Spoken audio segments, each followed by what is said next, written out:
Hi friends, ಸ್ಮಯ ಕಲಿಕೆ ಚಾನಲ್ಗೆ ಸ್ವಾಗತ. ಈ ವಿಡಿಯೋದಲ್ಲಿ ಬೆಲ್ಲದ ದೀಪ ಹೇಗೆ ಹಚ್ಚೋದು ಅಂತ ಈ ವಿಡಿಯೋ ಮಾಡ್ತಾ ಇದ್ದೀನಿ. ಈ ದೀಪಾರಾಧನೆ ಮಾಡೋದಕ್ಕೆ 2 ಅಚ್ಚು ಬೆಲ್ಲ ತೊಗೊಂಡಿದ್ದೀನಿ. ಅರಿಶಿನ, ಕುಂಕುಮ, ಹೂವು, ತುಪ್ಪ, ಬೆಂಕಿಪಟ್ಟಣ, ತುಪ್ಪದ ಬತ್ತಿ, ಒಂದು ತಟ್ಟೆ, ಹಾಗೆ 1 ಇಡೀ ಅಕ್ಕಿ ತೊಗೊಂಡಿದ್ದೀನಿ. ಬನ್ನಿ ಇವಾಗ ಹೇಗೆ ಹಚ್ಚೋದು ಮತ್ತು ಹೇಗೆ ತಯಾರು ಮಾಡ್ಕೊಳ್ಳೋದು ಅಂತ ನೋಡೋಣ. ಈಗ ನಾನು ತಟ್ಟೆಗೆ ಅಕ್ಕಿ ಹಾಕ್ಕೊಂಡಿದ್ದೀನಿ. ಅದು 1 ಹಿಡಿ ಅಕ್ಕಿ ತೊಗೊಂಡಿದ್ನಲ್ಲ, ಆ ಅಕ್ಕಿನ ತಟ್ಟೆಗೆ ಹಾಕ್ಕೊಂಡಿದ್ದೀನಿ. ಹಾಗೆ ಆ ತಟ್ಟೆಯ 5 ಕಡೆ ಅರಿಶಿನ ಕುಂಕುಮ ಹಚ್ಕೊತಾ ಇದ್ದೀನಿ. ಈ ಬೆಲ್ಲದ ದೀಪನ ನೀವು ಎಲ್ಲ ದೇವ್ರಿಗೂ ಕೂಡ ಹಚ್ಬಹುದು. ಈ ದೇವ್ರಿಗೆ ಹಚ್ಚಬಾರ್ದು, ಆ ದೇವ್ರಿಗೆ ಹಚ್ಚಬೇಕು ಅಂತ ಈ ಬೆಲ್ಲದ ದೀಪದಲ್ಲಿ ಏನೂ ಇಲ್ಲ. ಈಗ ಆ ಅಕ್ಕಿಯ ಮೇಲೆ ಓಂ ಅಂತ ನಾನು ಬರಿತಾ ಇದ್ದೀನಿ. ಈಗ ನಾನು ಬೆಲ್ಲ ತೊಗೊಂಡಿದ್ದೀನಿ. ಆ ಬೆಲ್ಲದ ಸುತ್ತ ಅರಿಶಿನ ಕುಂಕುಮ ಹಚ್ಕೊತಾ ಇದ್ದೀನಿ.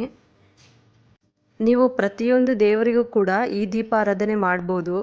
ಗಂಡು ದೇವರಿಗಾದರೂ ಸರಿ, ಹೆಣ್ಣು ದೇವರಿಗಾದರೂ ಸರಿ ಹಚ್ಬೋದು ಈ ದೀಪನ. ಶಾಂತ ಸ್ವರೂಪಿಗಳಾಗಿದ್ದರೂ ಸರಿ, ಶಕ್ತಿ ದೇವತೆಗಳಾಗಿದ್ದರೂ ಸರಿ ಈ ಬೆಲ್ಲದ ದೀಪ ಹಚ್ಚಬಹುದು. ಈ ಬೆಲ್ಲದ ದೀಪನ ನಮ್ಮ ವಿಘ್ನರಾಜನಾದ ಗಣೇಶನಿಗೆ ತುಂಬ ಪ್ರಿಯವಾದ ಆರಾಧನೆ ಇದು. ಹಾಗೆ ನಾವು ಕಾರ್ತಿಕ ಮಾಸದಲ್ಲಿ ಶಿವನಿಗೂ ಕೂಡ ಕಾರ್ತಿಕ ಸೋಮವಾರದಂದು ಈ ದೀಪನ ಹಚ್ತೀವಿ. ಹಾಗೆ ನಮ್ಮ ಸುಬ್ರಹ್ಮಣ್ಯ ದೇವರಿಗೂ ಕೂಡ ಪ್ರತಿ ಮಂಗಳವಾರ ಈ ದೀಪ ಹಚ್ಚಿದರೆ ತುಂಬ ಶ್ರೇಷ್ಠ ಕೂಡ. ಹಾಗೆ ಹೆಣ್ಣು ದೇವರಾದ ದುರ್ಗಾದೇವಿ, ಲಕ್ಷ್ಮಿಗೆ, ಪಾರ್ವತಿಗೆ, ಹಣ್ಣಮ್ಮ, ಮಾರಮ್ಮ ಮುಂತಾದ ದೇವಿಯರಿಗೂ ಕೂಡ ರಾಹುಗಾಲದಲ್ಲಿ ಹಚ್ಚಿದರೆ ತುಂಬ ಒಳ್ಳೆಯದು. ಮತ್ತು ನೀವು ನೋಡಿರ್ಬೋದು, ನಾವು ಮಡ್ಲಕ್ಕಿ ಕೊಡುವಾಗಲೂ ಕೂಡ ಒಂದು ಬೆಲ್ಲನ ಮಡ್ಲಕ್ಕಿ ಜೊತೆ ಇಟ್ಬಿಟ್ಟು ಕೊಡೋ ಪದ್ಧತಿ ನಮ್ಮ ಹಿಂದೂ ಸಂಪ್ರದಾಯದಲ್ಲಿ ಇದೆ. ಬೆಲ್ಲ ಅಂದರೆ ಸಿಹಿ ಅಲ್ವಾ? ಹಾಗೆ ನಮ್ಮ ಜೀವನದಲ್ಲಿ ಸಂತೋಷ ಇರಲಿ ಅನ್ನುವ ಸಂಕೇತ ಕೂಡ. ಬೆಲ್ಲದ ದೀಪದ ಆರಾಧನೆ ಅಂದರೆ ಅಷ್ಟು ಪ್ರಮುಖವಾದದ್ದು.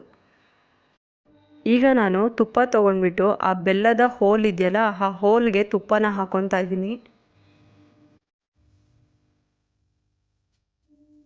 ತುಪ್ಪದ ಬತ್ತಿ ತೊಗೊಂಡ್ಬಿಟ್ಟು ನಾನು ಹೋಲ್ಗೆ ತುಪ್ಪ ಹಾಕ್ಕೊಂಡಿದ್ನಲ್ಲ, ಅದರೊಳಗಡೆ ಬತ್ತಿನ ಇಡ್ತಾ ಇದ್ದೀನಿ.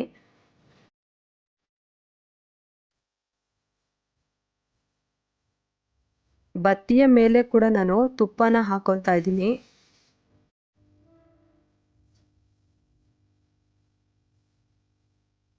ತುಪ್ಪ ಹಾಕೊಂಡಿದ್ದಾದ್ಮೇಲೆ ಈಗ ಬೆಲ್ಲದ ಸುತ್ತ ಹೂವನ್ನ ಇಟ್ಕೊತಾ ಇದ್ದೀನಿ. ನಾನಿಲ್ಲಿ ಕಣಗ್ಲೂವ ತೊಗೊಂಡಿದ್ದೀನಿ. ಕಣಗ್ಲೂವನ ಬೆಲ್ಲದ ಸುತ್ತ ನೀಟಾಗಿ ಇಟ್ಕೊತಾ ಇದ್ದೀನಿ.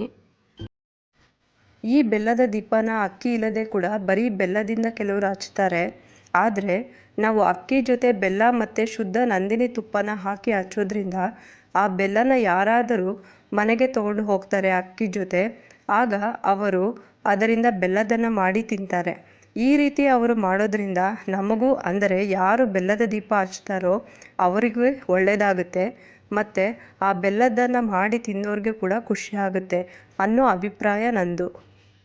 ಇವಾಗ ನಾನು ಸ್ವಲ್ಪ ಅರಿಶಿನ ಕುಂಕುಮನ ತಟ್ಟೆಗೆ ಸ್ವಲ್ಪ ಹಾಕ್ಕೊತಾ ಇದ್ದೀನಿ. 2 ಊದ್ಗಡ್ಡಿ ತೊಗೊಂಡಿದ್ದೀನಿ. ಆ ಊದ್ಗಡ್ಡಿಗೂ ಕೂಡ ಅರಿಶಿನ ಕುಂಕುಮ ಇಟ್ಬಿಟ್ಟು ದೀಪನ ಹಚ್ಕೊತಾ ಇದ್ದೀನಿ.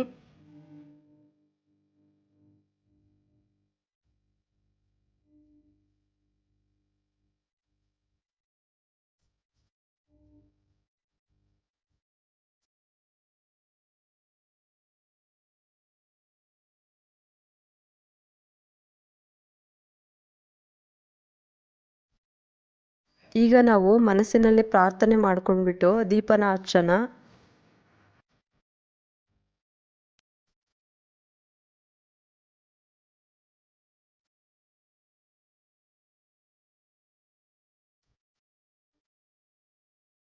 ಬೆಲ್ಲದ ದೀಪಕ್ಕೆ ಊದ್ಗಡ್ಡಿಯಿಂದ ಬೆಳ್ಕೊಳ್ಳೋಣ.